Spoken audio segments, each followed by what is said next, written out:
I'm Rafe Sagarin, and I'm going to talk today about creating adaptable classrooms at the university level. The problem I'm addressing is that the world is a really complex place and it's constantly changing, and we need to develop students and ways of teaching that address that change and prepare students to be adaptable for the future. One way we can start to look at that is by looking at nature, which has been adaptable for billions of years, and taking lessons from nature on how to teach and learn more adaptively. One of the most important lessons we find when we look at natural adaptable systems is that they're fairly decentralized.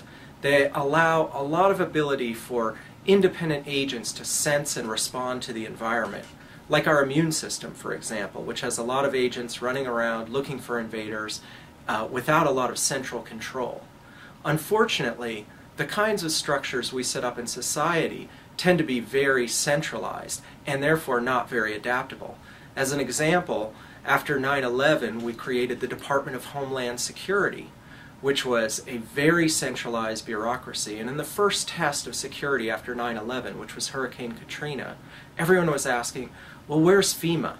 And it turns out FEMA was locked up into this centralized organizational scheme that doesn't allow for adaptability. So for years in my presentations on adaptable systems to all sorts of audiences, I've been mocking the Department of Homeland Security org chart just like this. But when I finally turned the spotlight on myself and looked at how I teach university classes, I realized that it wasn't much unlike the Department of Homeland Security org chart.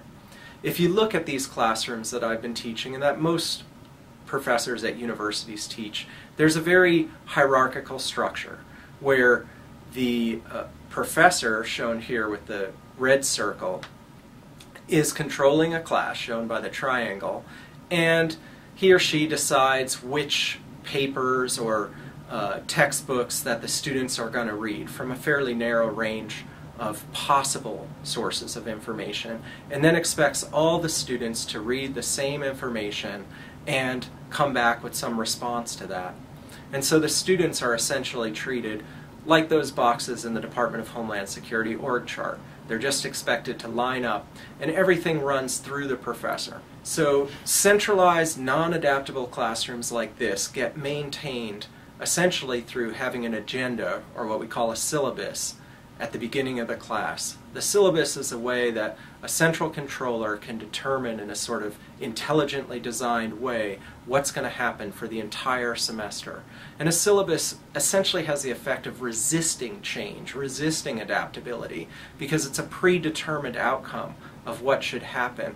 And it restricts what can come into the classroom in terms of new information, in terms of input from students that may be unusual in their background. It assumes a homogeneity of both the students and the information. So the first thing I do now when I start a class is I have all the students take out the syllabus and rip it up. And you ask, well, why do I have a syllabus in the first place? I have a syllabus because my dean requires me to have a syllabus. Sometimes causing adaptable change within an inflexible organization requires you to be a little stealthy, just like a virus enters a body with a protein coat to protect it from an immune response. I ensure that I have a syllabus so everyone thinks I'm doing things the normal way, but then we rip up the syllabus and we start the class all over again with a few basic questions.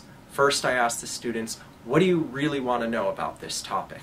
And I get that information from them. And then I ask them, what can you share with the rest of the class that would help us learn about this topic? And we get those answers, and we take all those answers and put them together in a syllabus that we create in about half an hour in the first day of class. What we do then is we assign each student a day to lead a particular class period, where they have to assign some papers or a book or some sort of information that the rest of the students are going to use in that class. And every other student, the night before that class takes place, has to contribute something related to the main topic on a course wiki site. It could be a YouTube video, it could be photographs that they took, it could be personal experiences, it could be peer-reviewed paper, whatever it is, they contribute it to the classroom, and then everyone comes to the class the next day prepared with something that they have that's part of the class now. And so now when I create my classrooms like this is what they look like. Now you see all the students are contributing equally to the classroom. They're bringing in information from all kinds of different sources, including things they learn from other professors, things they learn from other students, all kinds of different literatures and social media. And you can see the professor here again with the red circle is just off to the side because these classes take care of themselves. They adapt around the problem of learning and they bring in new information to solve that problem. I have found through 3 years of teaching in this method that students become much more excited about their learning outcomes. They become much more engaged in the classroom. I learn a lot more because I'm getting information from all kinds of sources and students with all sorts of unique experiences. And overall, it's a much easier way to teach as well. And that's sort of the hallmark of adaptable systems that we see in a lot of cases.